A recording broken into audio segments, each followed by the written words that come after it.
All my life, I've always tried to understand the hard problems around me. In terms of the natural sciences, physics, mathematics, more recently it's been humanities. What motivates people? And what did you find about their motivation? This is the unsolved problem for me. So it's about the why. Yeah. How did you come to origami? It's hard to remember how I first discovered it because I was so young. I must have been 6 or 7. I remember seeing books in the bookstore, but it was a natural draw for me. It is a creative art form that is heavily wrapped up in constraints.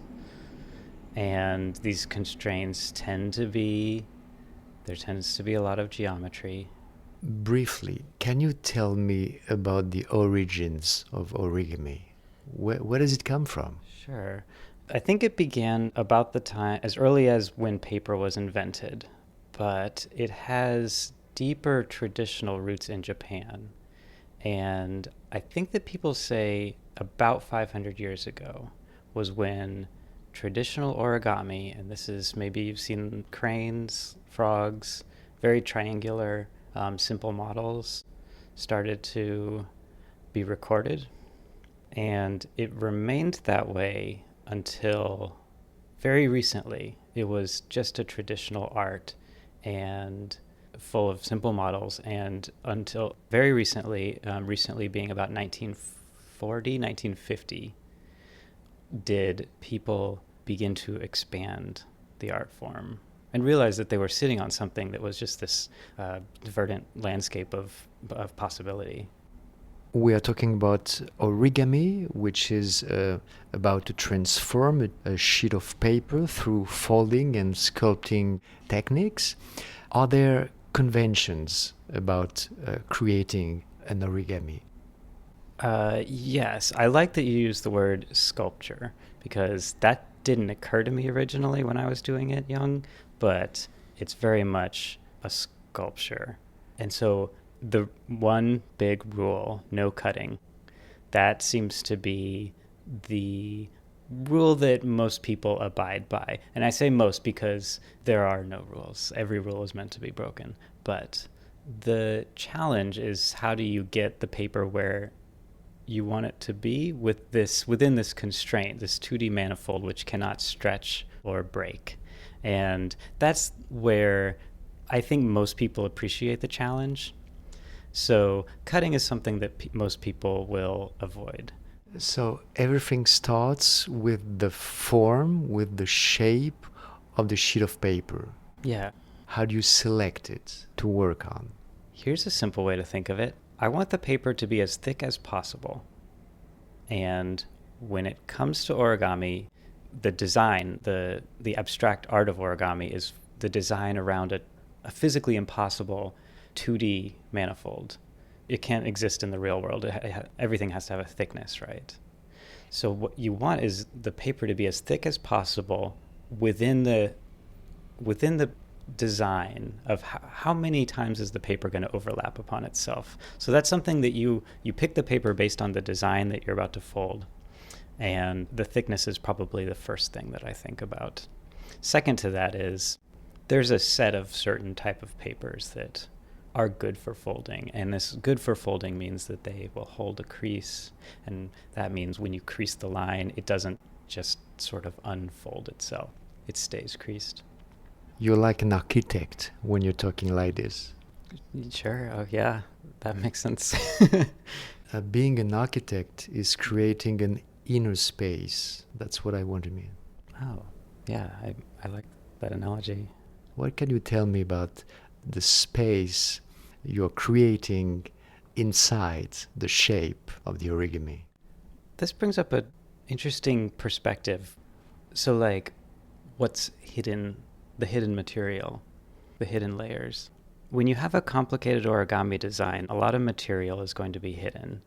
And it gets to the point where when you're looking at it without the knowledge of the crease pattern, it's a fun game to sort of say, point out where are the original four corners of the page and where is the edge and where did all that stuff go.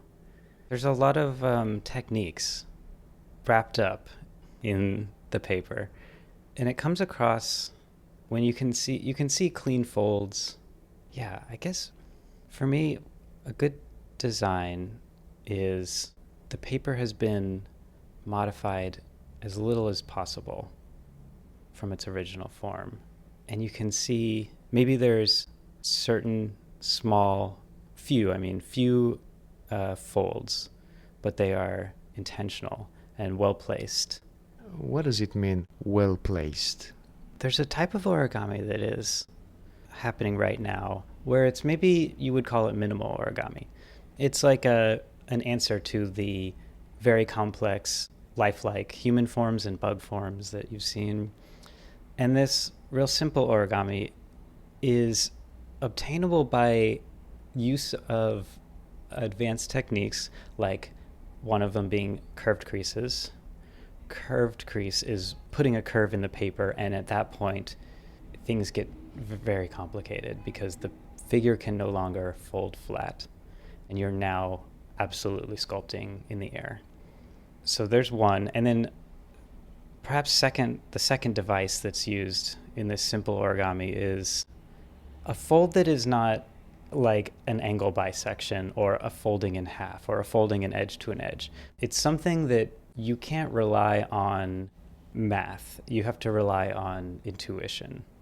The line is not there because it is a mathematical concept. It is there because it is the line that needs to be there for whatever figure you're folding. If it's an animal, a squirrel, this is where this line for this squirrel needs to be. This is something that kind of opened up in the 90s. And we would point to somebody, one person in particular, Eric Dressel from France, who opened up this world. He himself was a sculptor, and I think he'd been doing origami for about 10 to 15 years before he started having his own shows. And he brought this sculpting aspect. He showed everyone that the dimension of ultimately what you're doing is you're making a sculpture. Do you need to have a plan in mind when you create a new origami? Yeah, it can come from a few different origins. I think about tessellations and representational figures very differently. For me, tessellations would start where I maybe I had an idea that came from somebody else's design, or there's some very simple origami twist, some sort of very simple collapsing mechanism, and I'll think about it from a new perspective, and maybe I'll try to think that's interesting. I wonder what, like, the one thing that seems to be holding the structure together, I wonder if I made that a curve instead. And I can kind of visualize these things in my head and see whether or not they're worth trying out. I'm working on a few animal designs right now, and I iterate. This is my style, apparently. I iterate hundreds of times. I have hundreds of these in a box. I don't know why I'm storing them. I thought maybe it'd be interesting to lay them all out one day, but each one, there's just one small little change. And essentially, every change is I'm bringing the points and the edges out from the center towards the edge as much as possible, making use of as much of the paper on the outside. From one piece to another, you are able to remember all these small changes? Yeah, it's easy to remember because it's like a language or music when you learn musical scales and you don't see individual notes anymore. You see pathways from notes to different notes, and you just remember them as phrases, like a language. Just like that, in origami we have a language around things that involves bases and collections of folds. Bases can be usually expressible by maybe one of the 7 origami axioms. Those are phrases like fold a point to a point, fold this edge to an edge, fold a edge that runs through a point, but it brings another point to lie on top of an edge. So things like that. And you get collections of folds, like bases like rabbit ear, bird base, These are operations you might perform in part selectively on certain areas. Did you already create original forms in origami? My path through origami has been folding other people's designs for most of my life, and only recently making up my own designs. And I say recently as in like the last 4 years or so. What's the gap between following someone's design and creating your own? It's very similar to performing classical music. I could become a famous classical performer, and I'll be playing violin concertos, and I'm playing Brahms, but I'm not writing my own music, and there's a huge divide between those two skill sets. It's funny how related they are, and yet you don't see that crossover very often when it comes to like classical music. Although it always felt to me like composer was the one that you wanted to be, because they're also able to perform. How can you be sure that you've created something original? So this is something that comes up in every art. The conversation has to include the fact that nothing is original, and that we're all recycling each other's ideas, at least in part. And in the case of origami specifically, well, I don't know, I think that this might be the case for all of them. If you are placing yourself within the context of innovation, and for something like origami, that means folding with curved creases, something that is technically a little more challenging. If you put yourself in that context, you're going to be making new things. When I am creating something that feels new, there's a feeling that comes along with that, and it's hard to express, but it feels good. It feels like there's a lot of energy around me. And so it's a very, like, sharing is sort of built into this art in a way that you kind of used to make sheet music for your compositions. What comes to mind is that you have a geometrical sensitiveness. Does it affect your daily life? I mean, when you're walking on a sidewalk, do you see things as a possible origami, or there's a possible folding process? I'm thinking about this in two ways. There's ways where origami itself comes up, and there's ways where perhaps the skills which I have gained from origami come up. I'm thinking about it when I played soccer as a kid. I found myself one day catching a falling glass with my foot, and I mean, that makes it sound elegant. I just kind of stopped it from falling in the right way where it didn't break, but I used my feet, whereas I wouldn't have done that. And I noticed that moment. It was because of having played soccer, gaining this new awareness on my body in that case. So the question is, what does origami train in an individual, in a mind, that they become more skilled in the daily world? That's a good question. It's certainly a perception of folding. When you imagine a 3D object in your head and you can hold all of its points, all of its faces, you can manipulate it in your head. When you're folding a sheet of paper, that's the beginning of architecture, creating an inner space. I see where you're going. What strikes me as unique to origami is the inner space that you're creating will continue to shrink. From the same sheet of paper, you're only allowed so much inner space, right? Because as you use up the paper, the space will get smaller and smaller. And to do certain things cost more paper. The cost is higher. Think of it as a cost. But there's a physical limit. And that physical limit is how durable the material is and how thick the material is. The thickness comes up. Once you've started a 10-hour piece, you don't want to abandon it just to start on a new, just because you want the paper to be slightly thinner. Yeah, you want to see it to the end. Do you have a specific idea about your pieces should be exhibited when they're finished? The lighting is important. That comes to mind first.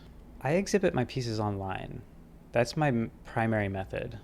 of sharing. And for that, I have a little light box that is really just a piece of paper, a piece of paper that's curved, and a lamp. And I hold the lamp with the one hand and the camera with the other. And I adjust the both of them until I find the best lighting with the best angle. Are there applications of origami beyond the artistic field, beyond the art? This is fascinating. People will often point to space exploration, packing things into a rocket to have them expand. Just last night was a launch, actually, a satellite that is going to the sun. And it's going to have a sun shield that unfolds and protects it. And you'll have that often with solar panels, too, on human spaceships. Another one that comes up is packing an airbag into a steering wheel. You want it to, when air fills it up, you want it to open up. You don't want it to get caught on anything. Parachutes is another one. I haven't looked into that one. One just occurred to me. There's a lot of very human scale objects. And then there's also very small, on the very small level, on the nano level, people are studying the way proteins fold right now, because we're at this moment in history where we're beginning to engineer our own biology. This is the tip of my knowledge of this subject, but I understand that people are using the way that proteins fit together. And there's a lot of well-documented math around that. And so people are designing this right now. So what's happening on the visible level is also happening on the invisible level. Yeah, very much. I think how it operates on the invisible level is you have to sort of program a material and then let it go. And I can't get my fingers in on there, like we're talking about on the atoms scale of molecules. So humans can't touch that, but you set up the conditions, and then maybe it's a laser etched nanomaterial. If you set up the initial conditions in the right way and apply whatever this, the water or the electricity or whatever these scientists are doing to make it go, then it's going to fold itself. You don't have the control anymore, but you are watching this thing assemble itself based on, physics, like minimum constraints. The things that are easiest to go will go first. And that is very much relatable in the human scale when I'm folding. I'm gonna leave the space. Please hold the microphone and add whatever you want to the interview. I have to admit it strikes me, I rarely talk about origami. It's such a solitary art. I am always alone when I'm doing it, and it's not exactly something I can invite a friend to participate on the same piece of paper. So I guess I find myself talking about it as a teacher. Yeah, I guess that whenever I'm talking about origami, it's always as a teacher to a student. And I'm never really talking about the thing that I'm doing while I'm doing it. It's interesting trying to express this math and this geometry in language. One question that I think that I'm going to be thinking about is the question about how do I take origami into my daily life when I'm on the street, on the sidewalk. What are the skills that I develop that inform that moment, that make my perception unique? It's hard to explain because it's definitely there. I see the world differently, but I don't know how to say it because it's all pictures. It's abstract in a sense. Well, maybe that's why I like classical music. There's no words. It lets you make up the pictures in your head.